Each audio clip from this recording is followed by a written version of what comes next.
रही बात कि जो मीडिया में उन्होंने इंटरव्यू दिया उसमें उन्होंने 3-4 चीज़ें और भी बोली थी जिन पे कि भाई चुनाव के अंदर नतीजे किस तरीके के रहे हैं, उनकी मानसिक स्थिति ऐसी हो सकती है। तो मेरी मानसिक स्थिति तो जो है वो जनता के सामने ही है और मैंने जिस दिन से पार्टी में आई हूँ मैंने पार्टी को मजबूत करने का ही काम किया। और आप चाहे कहीं भी देख लें, चुनाव से लेकर के एमपी इलेक्शन से लेकर के बाई इलेक्शन तक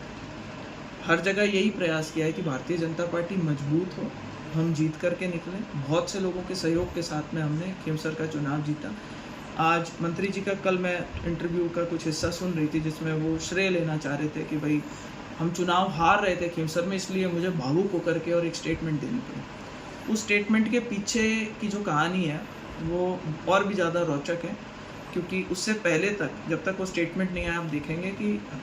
गजेंद्र सिंह जी की और उनके बेटे की बहुत कम भूमिका रही थी चुनाव प्रचारों के दौरान।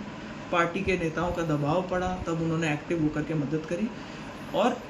उसको भी बाद में जिस तरीके से उन्होंने भुनाने का प्रयास किया कि दो समाजों के अंदर की सब आपकी वजह से नहीं जीते। उन्होंने एक बहुत ही करेक्ट कॉन्फ़िगरेशन देते हुए बताया कि 15% जाटों के वोट उनके साथ थे और बाकी खिलाफ थे और ऐसी परिस्थिति में अगर हम आगे नहीं आते तो चुनाव नहीं जीतते।